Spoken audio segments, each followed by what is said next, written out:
وہ sustainable growth کا جو معاملہ ہے یا پائیدار قسم کی گروتھ کا جو معاملہ ہے وہ میں پوری طرح بہت شکریہ فاروق سلیم صاحب ہمیں جوائن کرنے کے لیے. ایک بریک کا وقت ہو گیا. بریک کے بعد جب واپس آئیں گے تو سندھ کے حوالے سے بات کریں گے. وہاں پہ گورنمنٹ اور اپوزیشن کے درمیان جو جنگ چل رہی ہے, لفظوں کی گولہ باری, الزامات لگائے جا رہے ہیں, کیچڑ اچھالا جا رہا ہے, اس پہ بات کریں گے. اور اس ساری صورتحال میں سندھ کے جو عوام ہے, کراچی کے جو عوام ہے, ان کے حقوق پر کون بات کر رہا ہے, اس پر بھی بات کریں گے after the break. Welcome back to Aawaz. اب بات کرتے ہیں کراچی کی, سندھ کی. وہاں پر اپوزیشن اور گورنمنٹ کے درمیان لفظوں کی گولہ باری جاری ہے. ایک دوسرے پر الزام بھی لگائے جا رہے ہیں اور ایک دوسرے پر بہت ہی گھنونے قسم کی جو ہے باتیں کی جا رہی ہیں. میں آپ سے عرض کروں کہ کراچی کے عوام جو ہیں یا سندھ کے عوام جو ہیں, ان کے تو مسائل کچھ اور ہی ہیں نا. ان کا مسئلہ تو یہ تھر میں خشکسالی, ہم نے خبر سنی وہاں پر بھوک سے بچے مر گئے. ہم نے یہاں پہ سنا کہ جی پانی کا مسئلہ ہے, ایک ہی جگہ سے انسان اور جانور پانی پیتے ہیں سندھ میں. پھر ہم نے یہ بھی سنا کہ کتے کے کاٹے کے علاج کی ویکسین مہیا نہیں ہوتی ہے. وہ مناظر بھی دیکھے ہیں گنہگار آنکھوں نے, جب ایک ماں نے اپنے بچے کو گود میں لٹایا ہوا ہے اور وہ اس نے سسک کے جان دے دیا کیونکہ ٹائم پر اس بچے کو میڈیسن میسر نہیں تھی. اس کے علاوہ نوڈیرو لڑکانہ میں ایڈز کی بہت زیادہ ایک حوالے سے خبر آ رہی تھی ایک زمانے میں کہ جی وہ پھیل رہا ہے. تو یہ مسائل ہیں. کراچی کی میں آپ سے بات کروں تو ٹرانسپورٹ ایک بہت بڑا مسئلہ ہے, ہسپتالوں کا ایک بہت بڑا مسئلہ ہے, ایمبولینسز وہاں پہ میسر نہیں ہیں. اور سندھ میں اگر آپ چلے جائیں تو وہاں پہ تو ریڑھی پر رکھ کے مریض کو اسپتال کا رخ کر رہے ہوتے ہیں. یہ حالات ہیں. لیکن ان تمام حالات میں ہمارے جو سیاستدان ہیں جن کا تعلق سندھ کی پالیٹکس ہے, وہ کیا گفتگو کر رہے ہیں کہ ایک جو قانون آیا ہے اس پہ لسانیت کے الزامات ایک دوسرے پر لگ رہے ہیں. آج پیپلز پارٹی کے سعید غنی صاحب نے بڑی دھوئے دار پریس کانفرنس کی ہے, کیا کہہ سنیے. اس وقت ان کو پریشانی یہ ہے کہ اگر بلدیاتی الیکشنز اگلے چند مہینوں میں ہو گئے تو جتنی ذلت ان کو NA 249 میں ہوئی ہے, جتنی ذلت ان کو کینٹونمنٹ کے الیکشن میں ہوئی ہے, اس سے بڑی ذلت ان کے نصیب میں لکھی ہوئی ہے اور وہ ہوگی. اس سے بچنے کے لیے خونریزی کی طرف جانا چاہتے ہیں, یہ شہر کو برباد کرنے کی طرف جانا چاہتے ہیں. یہ کراچی کے لوگوں کے ہمدرد نہیں ہیں, یہ اپنی سیاسی دکان چلانا چاہتے ہیں کراچی میں خونریزی کر کے. MQM کراچی کے شہر کی خیر خواہ نہیں ہے. ہم ان دہشت گردوں کو دوبارہ کراچی میں دہشت گردی نہیں کرنے دیں گے, یہ بات وہ ذہن میں رکھ لیں. میں حیران اس بات پہ ہوں کہ سعید غنی صاحب یہ فرما رہے تھے کہ MQM کراچی کی ہمدرد نہیں ہے, لیکن اس کے باوجود جب 2008 میں حکومت بنانی تھی تو MQM کو اپنا اتحادی بنایا تھا. جب 2013 میں حکومت بنانی تھی تو MQM کو اپنا اتحادی بنایا تھا. اگر آپ جنرلی یہ سمجھتے ہیں کہ MQM ہمدرد نہیں ہے اور MQM جب اپنی پیک پہ تھی تو کراچی کے حالات بہت زیادہ خراب تھے, الطاف حسین کی ایک کال سے اکانومی کا بھٹا بیٹھ جاتا تھا اور شٹر ڈاؤن ہڑتال ہوتی تھی اور اربوں روپے کا نقصان ہوتا تھا اور ان دنوں ٹارگٹ کلنگ ہوتی تھی اور بھتہ خوری ہوتی تھی اور بوری بند لاشیں ملتی تھیں, تو اس ٹائم پہ آپ نے MQM کے ساتھ سیاسی اتحاد کیسے کیا تھا؟ آج آپ کو لگتا ہے کہ کراچی کے خیر خواہ نہیں ہے, تب آپ کو, حالانکہ تب تو MQM کا زور تھا اس ٹائم پہ, تب آپ نے کیسے ان کے ساتھ سیاسی اتحاد کر لیا؟ دوسری طرف MQM والے کیا کہہ رہے ہیں, عامر خان صاحب نے کیا کہا, یہ بھی سن. مراد علی شاہ صاحب, یہ جو لسانیت کا آپ رونا رو رہے ہیں کہ یہ لسانیت پھیلا رہے ہیں, آپ غلط بیانی کر رہے ہیں. لسانیت ہم نہیں پھیلا رہے ہیں, لسانیت آپ پھیلا رہے ہیں. جب سے پیپلز پارٹی بنی ہے یہ وڈیرا گینگ بنا ہے, جب سے ملک کو نقصان پہنچا رہا ہے. آپ دہشت گردی کا الزام لگاتے رہو تو اس شہر کراچی کے لوگ بھولے نہیں ہیں کہ دہشت گردی کن کے گھروں سے نکلتی تھی, کس کے لوگوں نے جہاز اغوا کیا تھا پاکستان کا, کون الذوالفقار کا رہنما تھا, لوگ بھولے نہیں ہیں. اچھا, بات صرف پاکستان پیپلز پارٹی یا MQM کی حد تک نہیں ہے, پاکستان تحریک انصاف, PSP اور جماعت اسلامی بھی لفظوں کی اس جنگ میں شامل ہے اور ان کی طرف سے بھی نفرت انگیزی کے الزامات لگائے جا رہے ہیں, لسانیت کی بات کی جا رہی ہے.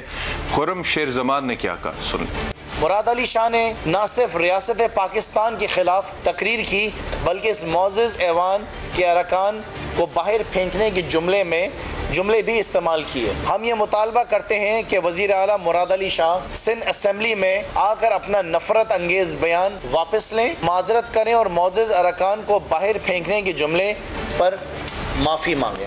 اب ایک تو سوال میرا یہ ہے کہ اس میں, اس ساری بات میں, ساری گفتگو میں, جتنے بھی کلپس میں نے آپ کو سنائے, اس میں میں کہاں ہوں, آپ کہاں ہیں, ہمارے بچے کہاں ہیں, ان کے مسائل کہاں ہیں, وہ روٹی کپڑا مکان, تعلیم, صحت, انصاف, ٹرانسپورٹ, ایمبولینس, ہسپتال, road infrastructure, law and order, equal opportunity in every respect, وہ سب چیزیں کہاں ہیں؟ وہ سب چیزیں آپ کو نظر نہیں آتی ہیں. اچھا لیکن یہ ساری گفتگو جہاں سے ٹریگر ہوئی ہے وہ سی ایم سندھ مراد علی شاہ صاحب کا بیان تھا. آپ کی یاد دہانی کے لیے آپ کو دکھا دیتے ہیں کہ مراد علی شاہ صاحب نے کیا.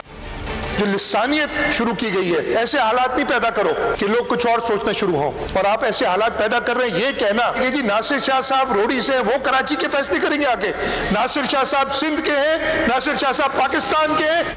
اس ساری صورتحال پر بات کرنے کے لیے سینئر تجزیہ نگار مظہر عباس صاحب نے ہمیں جوائن کیا. مظہر صاحب بہت شکریہ ہمیں جوائن کرنے کے لیے. یہ جتنی بھی گفتگو ہو رہی ہے سندھ میں گورنمنٹ اور اپوزیشن کے مابین، جس میں نفرت انگیزی اور لسانیت اور دہشت گردی کے الزامات لگائے جا رہے ہیں، ڈو یو تھنک دیٹ یہ جینون مسائل یہی ہیں کراچی کے عوام کے، اور جو بھی وہ ترمیم ہے بلدیاتی قانون کے حوالے سے، اس کے جو بھی جینون تحفظات ہیں اپوزیشن کے یا گورنمنٹ کا جو بھی اس حوالے سے موقف ہے، ان کا اظہار ہو رہا ہے؟ Is it all going in the right direction you think Mazhar Abbas صاحب؟ شکریہ احترام. نہیں، میرا نہیں خیال کہ صحیح طریقے سے ہو رہا ہے، بلکہ تھوڑا سا لوگوں کو اس سے خوف بھی ہے کہ یہ چیزیں بڑھ نہ جائیں. دیکھیے، جس طرح کی زبان استعمال ہونی شروع ہو گئی ہے، جس طرح کا اپنے بیانیے کے مطابق جو باتیں کرنی شروع کر دی ہیں، اس سے لامحالہ کشیدگی میں اضافہ ہوگا. اور یہ کشیدگی میں اضافہ جو ہے وہ پیپلز پارٹی یا ایم کیو ایم کو سوٹ کرتا ہو تو کرتا ہو، لیکن جو سندھ کے لوگ ہیں ان کو سوٹ نہیں کرے گا، کیونکہ سندھ کے لوگوں نے بہت خون خرابہ دیکھ لیا ہے، بہت زیادہ لسانی کشیدگی دیکھ لی ہے. ایشو کیا ہے؟ ایشو یہ ہے کہ سندھ گورنمنٹ ایک لوکل گورنمنٹ بل لے کر آئی ہے. اس پہ پیپلز پارٹی کے سوا تمام جماعتیں جو ہیں وہ اس سے اختلاف کرتی ہیں. اب صرف اس کا مسئلہ ایم کیو ایم کا نہیں ہے، ایم کیو ایم بھی اختلاف کر رہی ہے، اس سے زیادہ اگریسو ہے، اس سے مسلم لیگ نون بھی اختلاف کر رہی ہے، اس سے پاکستان تحریک انصاف بھی اختلاف کر رہی ہے، اس سے جماعت اسلامی بھی اختلاف کر رہی ہے، اور اس سے پاک سرزمین پارٹی بھی. تو پیپلز پارٹی کو یہ ضرور سوچنا چاہیے کہ اگر وہ ایک طرف کھڑی ہے اور باقی ماندہ جماعتیں دوسری طرف کھڑی ہیں تو کہیں تو غلطی ہوگی اس میں. اب اگر اس میں آپ اس کا جائزہ لیں تو اس سے اندازہ یہ ہوتا ہے کہ آپ نے ایون اسکول، کالجز اور ہاسپٹلز تک آپ نے بلدیاتی اداروں کے جو تھے کے ایم سی کے انڈر جو آتے تھے وہ سندھ گورنمنٹ نے لے لیے. مجھے اس کی کوئی منطق سمجھ میں نہیں آتی. یہ لاجک دی جاتی ہے کہ جی وہ صحیح طریقے سے چل نہیں رہے تھے. وہ صحیح طریقے سے چل رہے تھے یا صحیح طریقے سے نہیں چل رہے تھے؟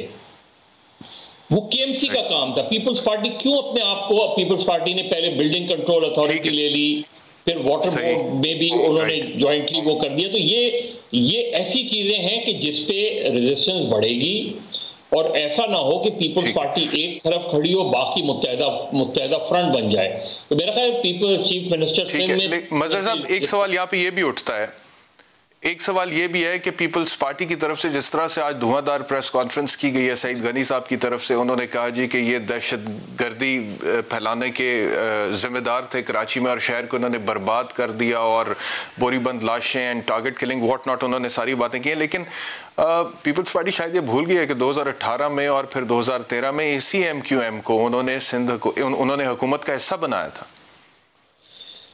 یہ بات نہیں ہے. میرا خیال ہے پیپلز پارٹی کو، اب سعید غنی ظاہر ہے وہ بھی پولیٹکس میں ہیں، سندھ میں بہت عرصے سے پولیٹکس کر رہے ہیں، لیکن انہیں بھی پتہ ہے کہ وہ جو یہ بات کہہ رہے ہیں وہ والی ایم کیو ایم اس طریقے سے نہیں ہے آج.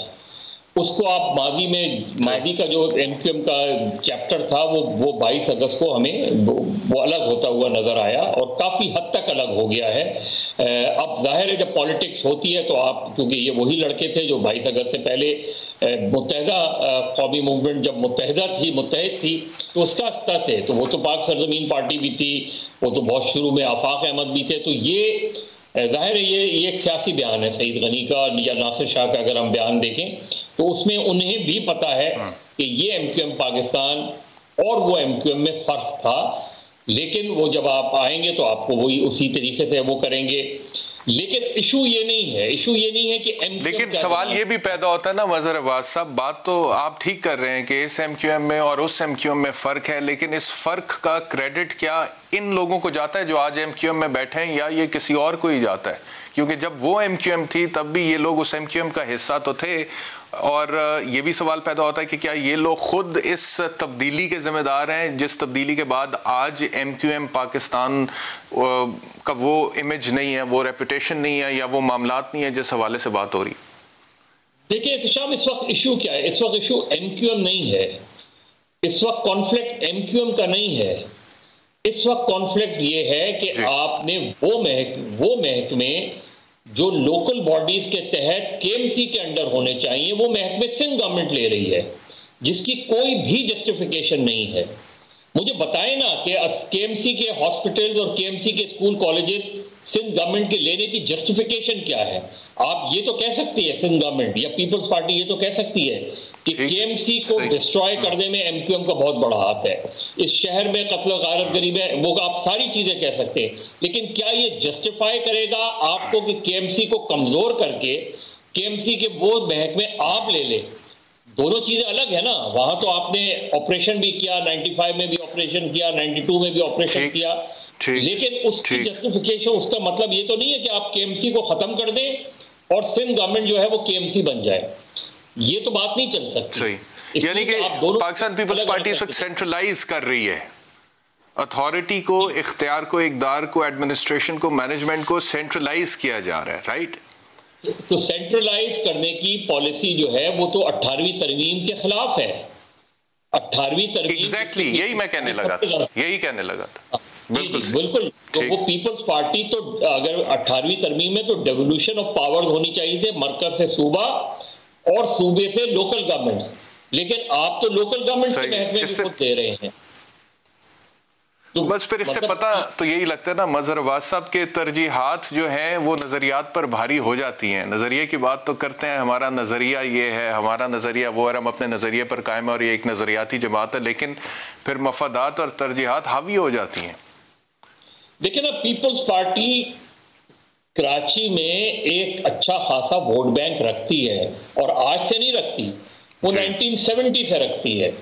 79 اور 83 میں ان کے ڈپٹی میئرز الیکٹ ہوئے تھے، اس کے بعد بھی پیپلز پارٹی کے پاکٹس جو ہیں وہ اسٹرانگ پاکٹس اپنی جگہ ہیں۔ بجائے اس کے کہ آپ سیاسی طور پہ ون اوور کریں کے ایم سی کو، آپ ان کے محکمے لے کر جو ہے وہ خود اپنے لیے نقصان کر رہے ہیں۔ پیپلز پارٹی اپنے ہی نیریٹو کے خلاف جا رہی ہے، یعنی اپنے نیریٹو کے خلاف جانے سے کہ پیپلز پارٹی خود 18ویں ترمیم کا کریڈٹ لیتی ہے اور یہاں آ کے اس 18ویں ترمیم کی وائلیشن ہو رہی ہے۔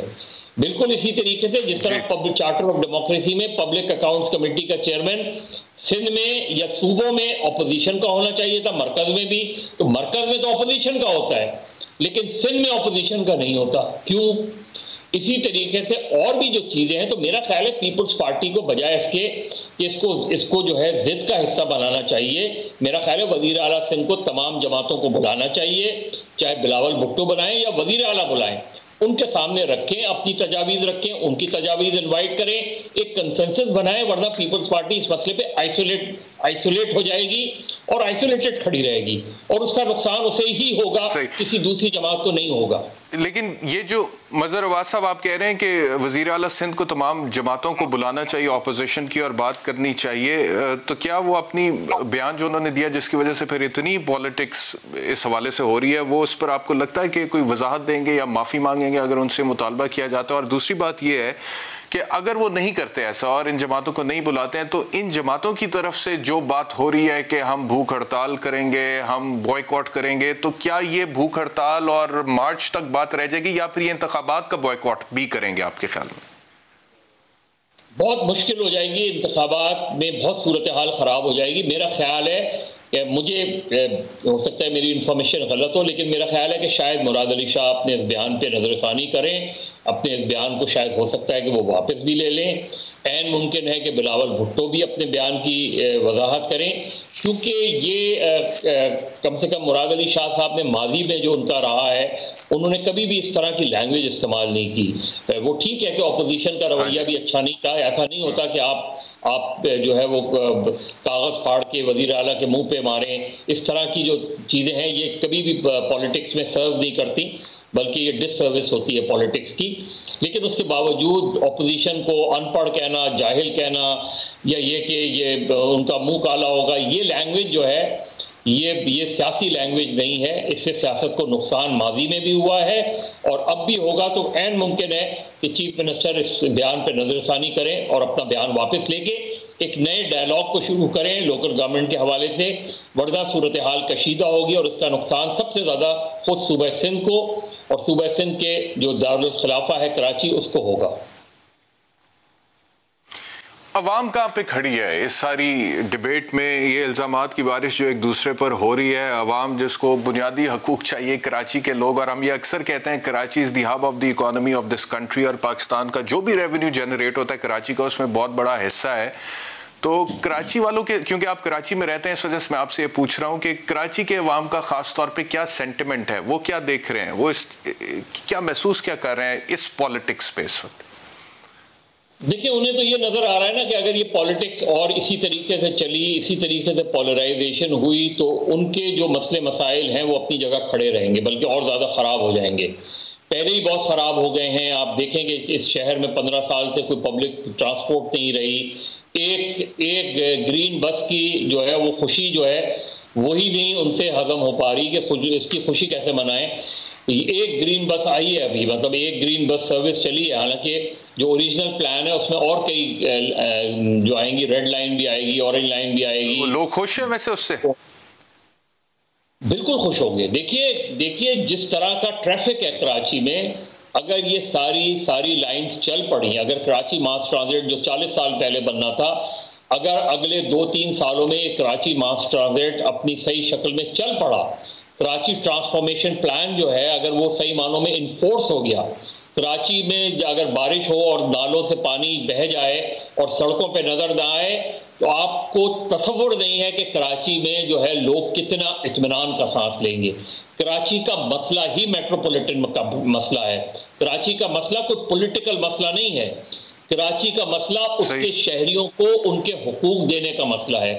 اسی لیے کہتے ہیں کہ کراچی میٹروپولیٹن سٹی ہونا چاہیے، اس کے میئر کے انڈر سارے محکمے ہونے چاہیے، اس کو اپنے ریسورسز خود ہی جنریٹ کرنے چاہیے، بجائے اس کے کہ جو اس کے پاس ریسورسز ہیں وہ بھی آپ ان سے واپس لے لیں.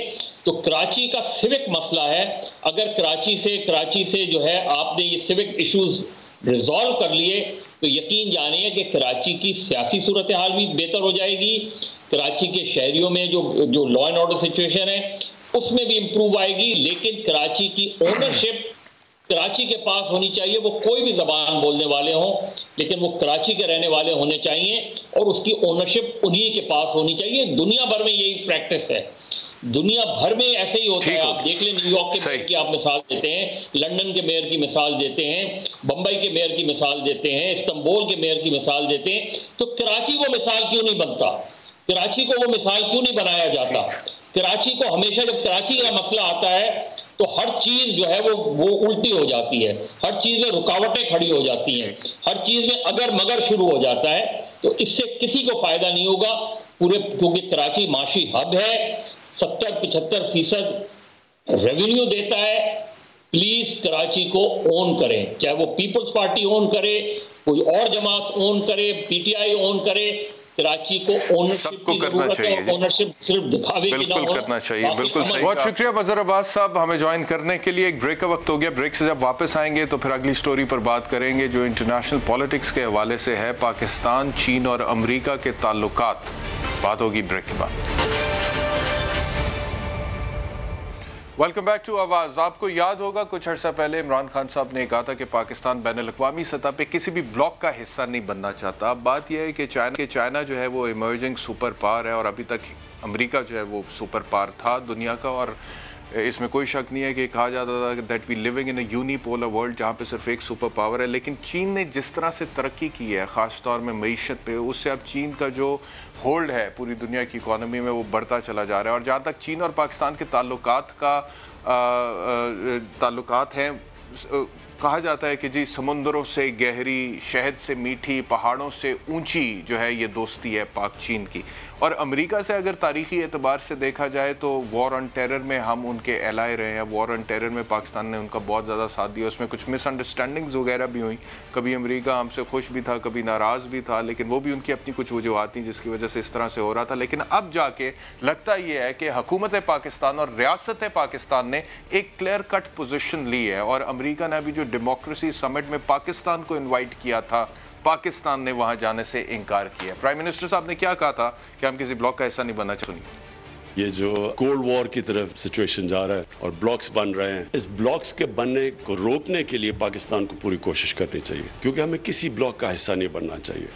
اس کی ایک وجہ تو یہ بھی بتائی جا رہی ہے کہ اس وجہ سے پاکستان نے سمٹ میں جانے سے انکار کیا کیونکہ امریکہ نے تائیوان کو تو وہاں پر انوائٹ کیا لیکن چائنا کو انوائٹ نہیں کیا, جبکہ چائنا اور تائیوان کے تعلقات آپس میں ٹھیک نہیں ہیں. لیکن کیونکہ پاکستان کا ٹلٹ اس وقت چائنا کی طرف ہے, لہٰذا کیونکہ چائنا کو نہیں انوائٹ کیا تو پاکستان نے بھی جانے سے انکار کر دیا. دوسری وجہ یہ بھی بتائی جا رہی ہے خبر کے مطابق کہ رشیا کو بھی امریکہ نے انوائٹ نہیں کیا اس ڈیموکریسی سمٹ میں, اور پاکستان یہ چاہتا ہے کہ رشیا کے ساتھ بھی اب بہتر تعلقات استوار کرے.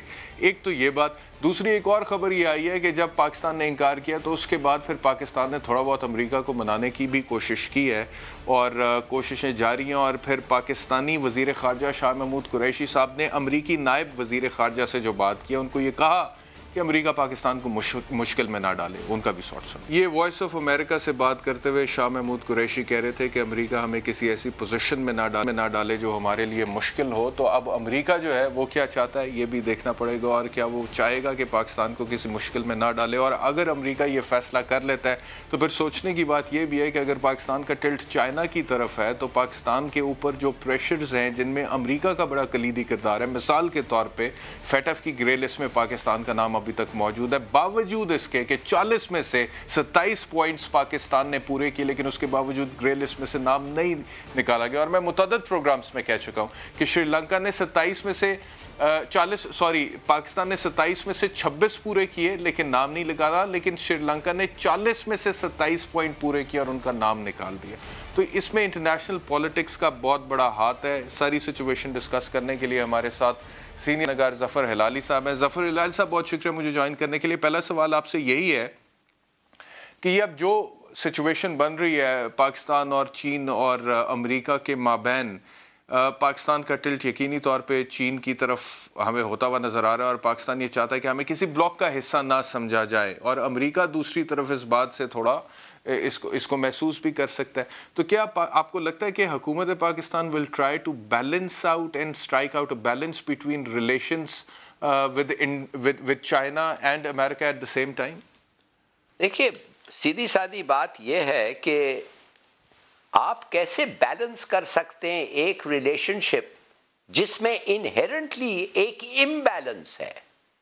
کون کہہ سکتا ہے کہ ہمارا ریلیشن شپ چین کے ساتھ جو ہم نے ڈسکرائب کیا ہے, deeper than the ocean, sweeter than honey, stronger than iron, کون کہہ سکتا ہے کہ ہم یہ بات کر سکتے ہیں امریکہ کے ساتھ؟ بالکل نہیں کر سکتے ہیں. وہ تو ایک ٹرانزیکشنل ریلیشن شپ ہے, جب مرضی ان کو جو کرتے ہیں کر رہے, اور ہمارا اور ان کا 50 سال کے اوپر جو ایکسپیرینس ہوا ہے وہ بہت برا ایکسپیرینس ہوا ہے. تو یہ کہنا کہ ہم بیلنس کر سکتے ہیں, وی کی ناٹ.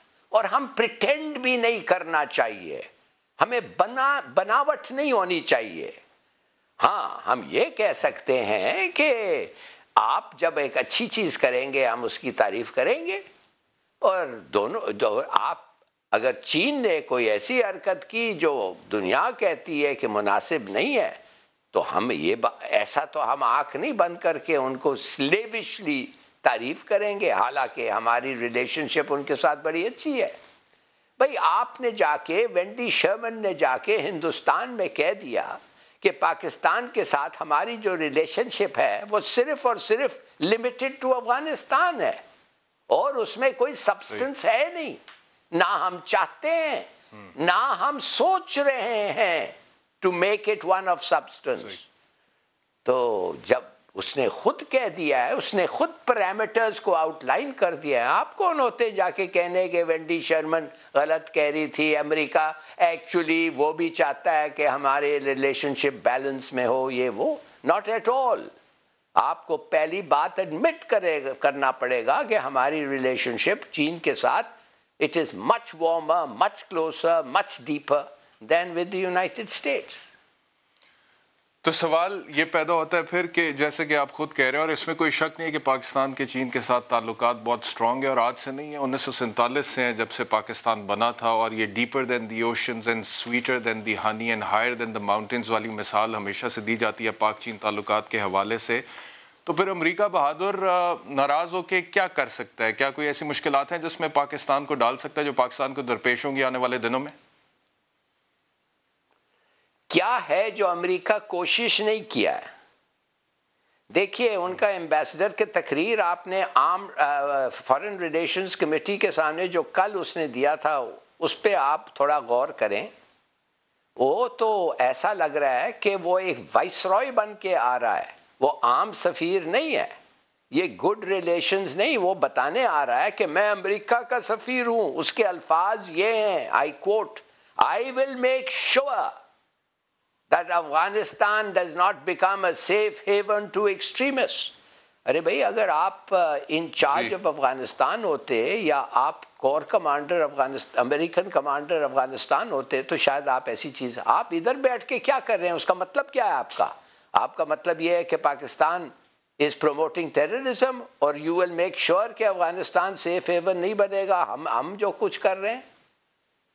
مانے کہ یہ دیکھیے اور بھی بڑی چیزیں اس نے کہا ہے جس کا میں نے ذکر کیا تھا ایک پروگرام میں اس سے پہلے on another channel کہ پاکستان کو وہ ٹی ٹی پی کو ان لوگ ٹی ٹی پی کو جن کو انہوں نے پناہ دیا ہے اب کہہ رہے ہیں کہ ہم ان کو ختم کریں گے پاکستان کے مدد کے ساتھ. جتنا بلیٹنٹلی آپ کہہ رہے ہیں کہ ہمارا ٹلٹ چائنا کی طرف ہے، ہمارے مفادات چائنا کے ساتھ جڑے ہوئے ہیں، ہماری دوستی چائنا کے ساتھ ہے، امریکہ نے پاکستان کو کارنر کرنے کی کوشش بھی کی اور ہر کوشش کرے گا، تو پھر اس حساب سے کیا ہماری جو فورن منسٹری ہے، ہماری جو حکومت ہے، اس کو پھر ایک کلیئر کٹ لائن لینی چاہیے، یا پھر ڈپلومسی میں there certain norms that you have to follow? آپ بہت کلیئر کٹ لائن لے نہیں سکتے ڈپلومسی میں انٹرنیشنل لیول پہ.